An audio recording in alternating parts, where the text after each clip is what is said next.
கோவை மாவட்டம் பொள்ளாச்சி அருகே தனியார் பள்ளியில் பூ பெய்திய சிறுமியை தனிமைப்படுத்தி தேர்வெழுத வைத்த சம்பவம் அதிர்ச்சியை ஏற்படுத்தியுள்ளது.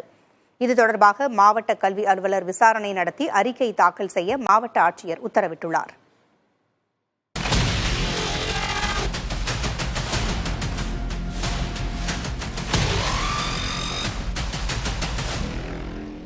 பொள்ளாச்சியை அடுத்த செங்குட்டை பாளையத்தில் அமைந்துள்ள தனியார் பள்ளியில் 8ஆம் வகுப்பு படிக்கும் மாணவி ஒரு வாரத்திற்கு முன்பு பூ பெய்தியுள்ளார்.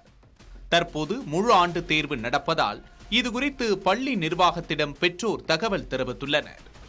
சிறுமி அடுத்த ஆண்டு 9ஆம் வகுப்பு செல்வதால் கட்டாயம் தேர்வெழுத வேண்டும் என்று துணை தலைமை ஆசிரியர் ஆனந்தி கூறியதாக தெரிகிறது.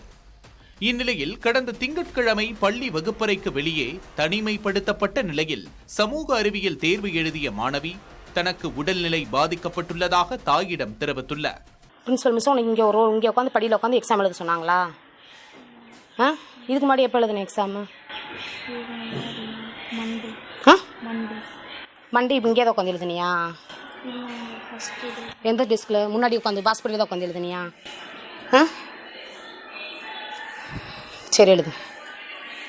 பிரின்சிபல் மிஸ் உன்னை இங்கேயே உட்காந்து எழுத சொல்லிட்டாங்களா? ஏஜென்ட் பண்ணால் உள்ளே உட்காந்து ரூமில் உட்காந்து எழுதக்கூடாதாம்மா, வீதியில் உட்காந்து தான் எழுதணுமா?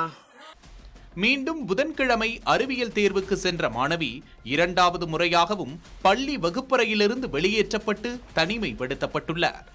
இதுகுறித்து அறிந்த சிறுமியின் தாயார் பள்ளிக்கு சென்று இதனை வீடியோ பதிவு செய்துள்ளார். பள்ளி நிர்வாகத்திடம் இதுகுறித்து கேட்டபோது உரிய நடவடிக்கை இல்லை என தெரிகிறது. இதனையடுத்து மாணவியின் தாத்தா சார் ஆட்சியரிடம் புகார் அளித்துள்ளார். மாணவி பூ பெய்தியது மட்டுமின்றி பட்டியலினத்தைச் சேர்ந்தவர் என்பதால் தீண்டாமையுடன் நடத்தப்பட்டதாக அந்த புகாரில் அவர் குறிப்பிட்டுள்ளார். பள்ளி நிர்வாகத்தின் மீது நடவடிக்கை எடுக்க வேண்டும் என்றும் அவர் கூறியுள்ளார். இச்சம்பவம் தொடர்பாக மெட்ரிகுலேஷன் பள்ளிகளின் மாவட்ட கல்வி அலுவலர் விசாரணை நடத்தி அறிக்கை தாக்கல் செய்ய கோவை மாவட்ட ஆட்சியர் பவன்குமார் ஜி கிரியப்பவனர் உத்தரவிட்டுள்ளார். இதன் பேரில் மெட்ரிகுலேஷன் மாவட்ட கல்வி அலுவலர் குழுவினர் பள்ளியில் நேரடியாக விசாரணை நடத்தினர். புகாருக்குள்ளான பள்ளி விளக்கமளிக்க நோட்டீஸ் அளிக்கப்பட்டுள்ளது. தவறு நடந்திருந்தால் பள்ளியின் தலைமை ஆசிரியர் மீது நடவடிக்கை எடுக்கப்படும் என்று தெரிவிக்கப்பட்டுள்ளது.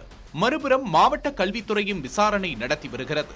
இதற்கிடையே இந்த சம்பவத்தில் யாராவது தவறு செய்திருந்தால் நிச்சயம் நடவடிக்கை எடுக்கப்படும் என்று கோவையில் நிகழ்ச்சி ஒன்றில் பேசிய அமைச்சர் செந்தில் பாலாஜியும் தெரிவித்துள்ளார். புதிய தலைமுறைக்காக பொள்ளாச்சியிலிருந்து சிவபிரசாத், கோவையிலிருந்து ஐஸ்வர்யா.